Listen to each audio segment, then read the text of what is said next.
10 signes que ta relation amoureuse ne va pas durer. Alors, bien souvent, messieurs, dames, il y a des signes avant-coureurs que bien souvent on ne veut pas voir et qui montrent effectivement que la relation amoureuse dans laquelle vous êtes va plutôt vers la rupture que plutôt que vers une relation qui tend vers le long terme. Donc dans cette vidéo, on va voir 10 signes. Ce que je vous propose, c'est de vous abonner à ma chaîne, comme ça vous recevrez toutes mes vidéos, et de mettre le petit pouce en l'air pour me dire que cette vidéo vous a plu. Le premier signe que j'aimerais vous donner, c'est que vous avez un sentiment de mal-être, que vous ne pouvez pas être vous-même, que finalement vous devez faire attention aux mots, à vos actions. C'est comme si vous marchiez un peu sur des œufs avec cette personne. Vous êtes, ce qu'on pourrait dire, en suradaptation vis-à-vis de ses comportements, ses humeurs, etc. Donc là, vous comprenez bien que effectivement, vous êtes dans une relation qui est déséquilibrée, voire toxique, et donc forcément, cette relation ne durera pas dans le temps, puisque au bout d'un moment, vous en aurez marre de faire des efforts, parce que le fait de marcher sur des œufs, au bout d'un moment, on en a marre, et donc la relation s'arrête. Le deuxième signe qui montre que votre relation ne va pas durer, c'est que vous n'avez pas de souvenirs marquants. Les souvenirs marquants servent d'ancrage positif dans votre relation, c'est-à-dire que lorsque votre couple va traverser des tempêtes, tous les couples traversent des tempêtes, ce sont ces ancrages positifs qui permettront à votre partenaire et à vous-même de faire les efforts pour sauver votre couple. Si vous n'avez pas d'ancrage suffisamment positif, suffisamment fort, pourquoi voulez-vous vous battre pour sauver un couple? C'est pour ça que lorsque vous n'avez pas de souvenirs communs très forts, il est très probable que votre couple, à la première tempête un peu forte, chavire parce qu'il n'y aura pas d'ancrage positif auquel se rattraper. Le troisième signe, c'est que finalement, vous ne connaissez pas réellement votre partenaire. Ses rêves, ses attentes, ses envies, bref, finalement, vous communiquez avec cette personne, mais vous avez l'impression de ne pas vraiment la connaître. Pareil, vous ne connaissez pas réellement son univers, son monde. Alors, lorsque vous venez de rencontrer une personne, il est tout à fait normal de ne pas connaître l'univers de l'autre. Mais si au bout de quelques semaines, quelques mois, vous sentez que la relation n'avance pas, que vous n'êtes pas dans la construction d'un nous, mais que vous êtes deux entités parallèles qui se réunissent de temps en temps, c'est que forcément votre couple ne va pas durer. Le quatrième signe que je vais évoquer avec vous, il est à prendre avec des pincettes, mais alors ce n'est pas tout le temps, mais lorsque vous voyez un couple où il y a énormément de démonstrations d'amour, de je t'aime, de petits surnoms, que ce soit sur les réseaux sociaux ou dans la vraie vie, là, bien souvent, cette volonté de montrer un bonheur à la terre entière, mais également le fait de, vous savez, le fait de se dire je t'aime empêche de se parler réellement, et on a l'illusion de l'amour parce qu'on se prononce des mots d'amour, mais bien souvent c'est parce qu'on ne sait pas quoi dire d'autre. Et cette absence de communication dans le couple est juste masquée par des petits surnoms ou des petits mots d'amour qui reviennent de façon très récurrente. Limite, parfois, vous sentez que c'est un peu trop. Justement, c'est que ça cache une absence de communication et que c'est juste pour combler des silences ou des vides que ces petits surnoms ou ces petits mots apparaissent dans la relation amoureuse. Également, je fais un petit bémol ici, mais lorsque vous tombez sur une personne qui va vous bombarder d'amour très très rapidement. Alors je sais très bien que ça fait très plaisir à l'ego, c'est trop beau pour être vrai bien souvent, mais de vous méfier.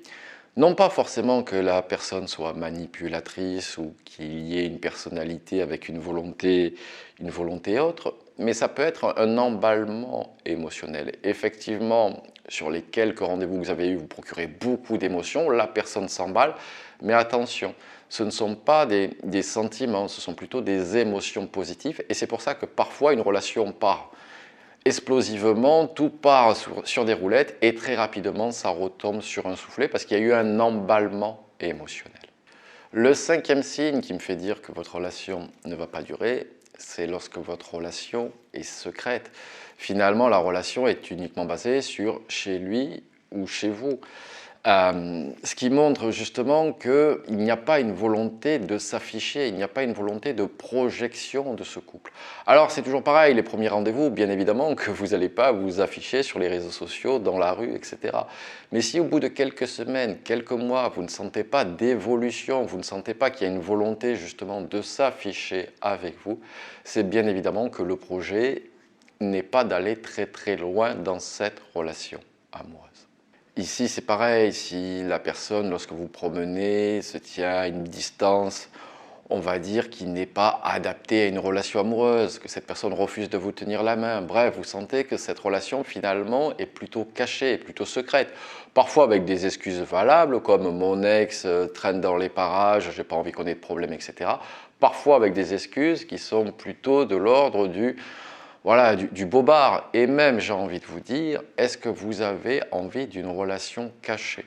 Je fais une petite parenthèse, mais bien souvent, j'aime pas le mot victime ou bourreau. On est bien souvent victime de nous-mêmes puisqu'on tolère des choses qui sont inacceptables. Ce qui m'amène à un autre signe que votre relation ne va pas durer, c'est très important, c'est le différentiel de valeur.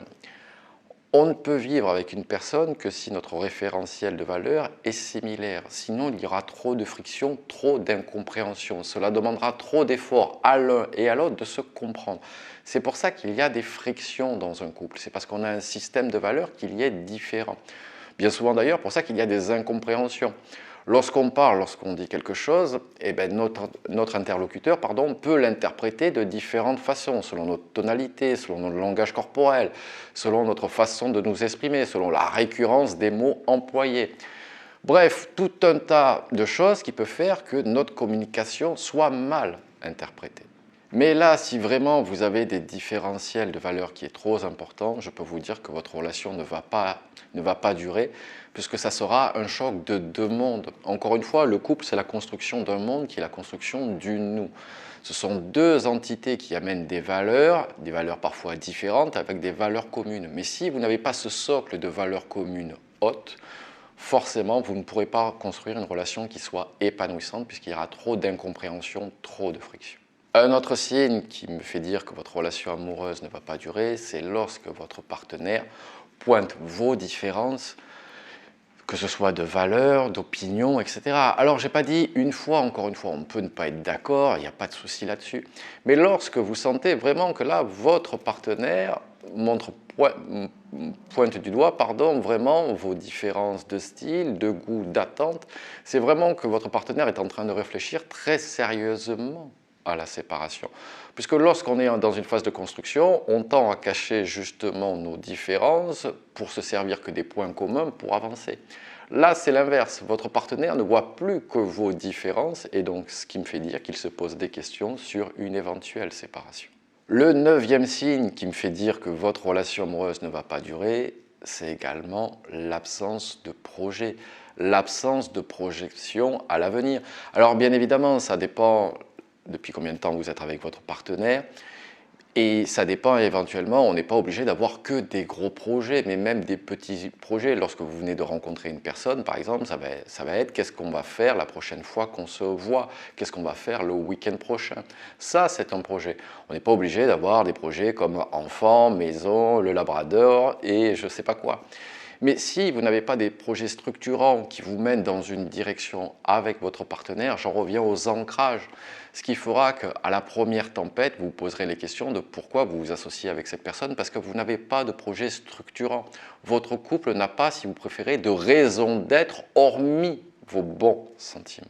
Et enfin, le dernier signe qui me fait dire que votre relation amoureuse ne va pas durer, c'est le déséquilibre de l'investissement. Bien souvent, lorsque vous me contactez, de façon objective, c'est à vous de voir, mais vous sentez bien qu'il y a un déséquilibre. Bien souvent, vous faites 80-90% du travail et votre partenaire n'en fait que 10%. C'est parce que finalement, il se désengage de la relation, soit parce que vous faites tout à sa place, soit effectivement parce qu'il n'est pas intéressé et vous compensez ce défaut d'amour, ce défaut d'attention par justement vous en donner encore plus. Et ça, c'est une erreur parce que vous allez finir par vous épuiser, vous allez finir par vous apercevoir que l'autre ne vous rendra jamais l'appareil. et finalement vous allez reprocher à l'autre l'absence d'amour. Ce qu'il faut que vous regardiez toujours dans une relation amoureuse, au-delà de vos sentiments et de votre amour, c'est est-ce que vous êtes heureux? Souvent, la question que je vous pose en coaching, et vous êtes très frappé, c'est si votre fille ou votre fils vous racontez exactement la même histoire que vous me racontez en coaching. Qu'est-ce que vous diriez à votre fils ou à votre fille? Est-ce que vous diriez que cette histoire, elle a peut-être une chance, qu'il faut se battre, qu'il y a peut-être des incompréhensions? Ou est-ce que vous diriez à votre enfant, laisse tomber, tu vois bien que cette personne ne veut pas de toi, tu vois bien que cette personne se moque de toi, ou que cette personne, même pas ça, que vous êtes tout simplement incompatibles? Vous savez, en vous posant cette question, vous avez la bonne réponse en vous, parce que vous n'avez pas d'affect et vous avez un amour inconditionnel pour votre enfant. Alors ayez cet amour inconditionnel pour vous. Posez-vous les bonnes questions, à savoir est-ce qu'en couple vaut le coup d'être sauvé ou non? Et la réponse à cette question, c'est si votre enfant vous racontait la même relation que vous, qu'est-ce que vous diriez à votre enfant? Allez, messieurs, dames, n'hésitez pas, si vous avez besoin d'apprendre une séance coaching, le lien est dans la description. Abonnez-vous à mes chaînes, comme ça vous recevrez toutes mes vidéos. Et je vous dis à très bientôt avec James T.